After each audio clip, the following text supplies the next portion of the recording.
دیکھیے کیا ہے کہ لینگویج ریجنس کی ہوتی ہے، ریلیجنس کی ہو نہیں سکتی.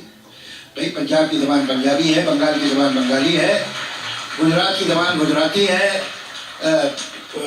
تمل ناڈو کی زبان تمل ہے، فرانس کی زبان فرینچ ہے، انگلش کی زبان انگلش ہے، وغیرہ وغیرہ.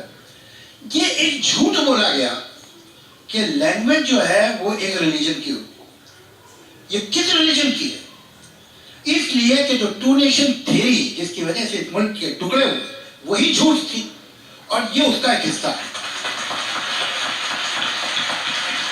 انہوں نے جو رائٹ ونگ مسلم تھا اور جو رائٹ ونگ ہندو تھا، انہوں نے ہسٹری کے دو ورژن بنائے. ایک نے بتایا کہ جتنے مسلمان ہیں وہ سب وہ جو رائٹ ونگ مسلمان تھے خوش تھے، ہم سب محمود غزنوی کے گھوڑے پہ بیٹھ کے آئے تھے. اور جو رائٹ ونگ ہندو وہ کہتا ہے یہ سب محمود غزنوی کے ساتھ آئے تھے. دونوں جھوٹ بول رہے ہیں. خیر وہ ایک لمبی کہانی ہے. تو یہ ایک ہسٹری بدل دی گئی سب کچھ. اب زبان کو کیا کرے، زبان کو کیسے بدلے کہ جو لیونگ پروف تھا کمپوزٹ کلچر کا، جو لیونگ پروف تھا کہ ٹو نیشن تھیوری جھوٹ ہے. اب ایسا تو کر نہیں سکتے تھے کہ ایک کام کرو ورب پاکستانیوں کو دے دو ناؤن ہم رکھ لیتے ہیں، یا ناؤن انہیں دے دو ورب ہم رکھ لیتے ہیں.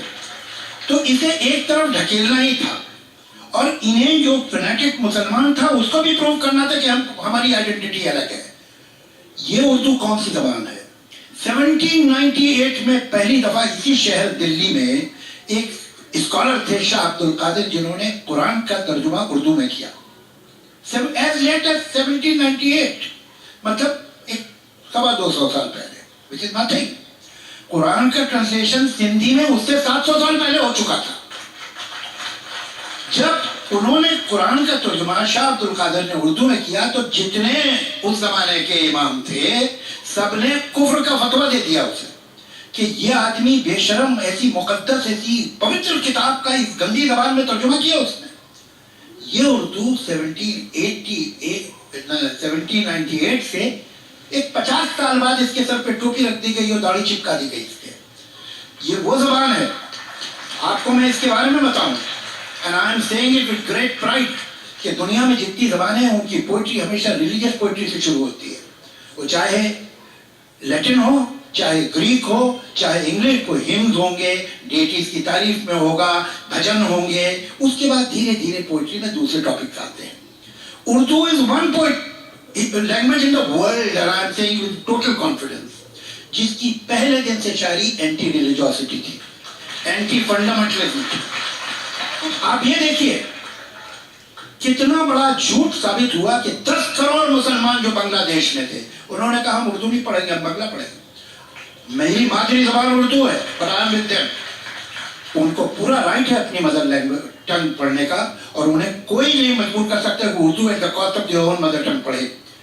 جب 10 کروڑ نے کہہ دیا 7 کروڑ سے کہ ہمیں اردو نہیں پڑھنی، ہمیں بنگالی پڑھنی، اس کے بعد کس منہ سے کوئی کہہ سکتا ہے کہ اردو مسلمانوں کی زبان ہے؟ کیا بات. مجھے یہاں زیادہ تر لوگ جو بیٹھے ہیں ان میں سے اکثر پنجابی ہوں گے، زیادہ تر لوگ ہیں. مجھے آپ لوگ سے ایک شکایت ہے، اردو آپ کی زبان تھی. جتنا اچھا لٹریچر پچھلے 100 سال میں پروڈیوس ہوا ہے اردو میں، اس کا میجر حصہ پنجاب سے آیا ہے. پنجاب نے بڑے رائٹر پیدا کیے ہیں. آپ نے مان کیسے لیا کہ زبان آپ کی نہیں ہے؟ وہ تو کشمیر پہ بھی دعویٰ کرتے ہیں اور اردو پہ بھی دعویٰ کرتے ہیں، دونوں دعوے غلط ہیں.